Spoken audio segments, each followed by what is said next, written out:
Thank you, Chairman Cassidy. And it was a pleasure to visit with you, Ms. Chavez-DeRemer, in our meeting yesterday. I appreciate you taking the time to come visit and share your views across a variety of issues. I would like to talk a little bit today. I know that everyone in this hearing has talked about how they care about the American worker and how we make the world better for them. One of the ways we do that is we do more Made in America, which I know is very important to President Trump.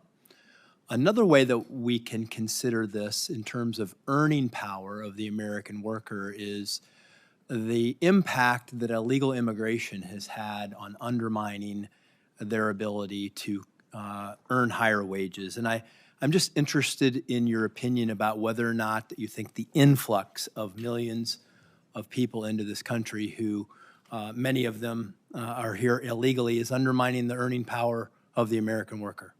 Well, certainly we want to protect the American worker, and Made in America is important to the President of the United States. I couldn't be more proud to support the America First agenda for exactly that reason.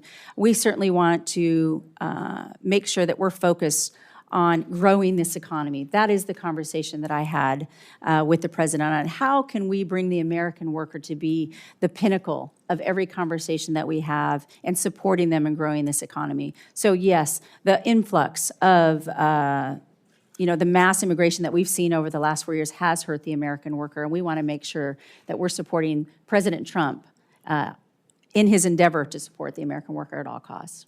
Great, thank you. Let's talk about another aspect of Made in America.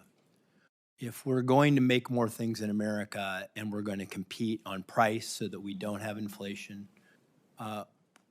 we're obviously going to need to create more productivity. Productivity comes from technology in the workplace.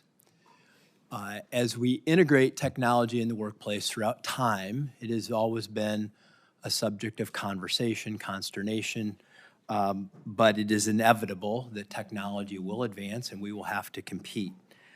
I would like for you to talk about your thoughts on the role of technology in the workplace because we want to make jobs safer. We want to make them more rewarding, which technology can do.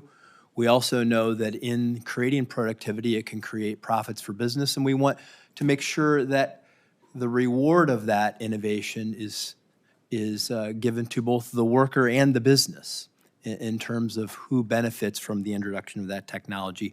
Talk about the role of technology in the workplace as it relates to labor and how we do more Made in America with these new innovations. Thank you, Senator Hughes. We had this conversation yesterday, and how important that you've been involved from all levels representing your states. And I've talked to many of the senators on this issue, and it is a consternation about will that replace, the American worker. And I would say there's got to be space for both because it's going to happen. And what we don't want is for other countries to get ahead of the game, ahead of America. So how we can work together with the American workforce, the employers and the employees, and how we can work with Congress to determine what that looks like. But if there is profitability in there and we can support the American worker and then we can have those American workers upskilled and reskilled, and this is going to be great for America to grow that economy and then share in that profit with the employees that are supporting. I think that's the key.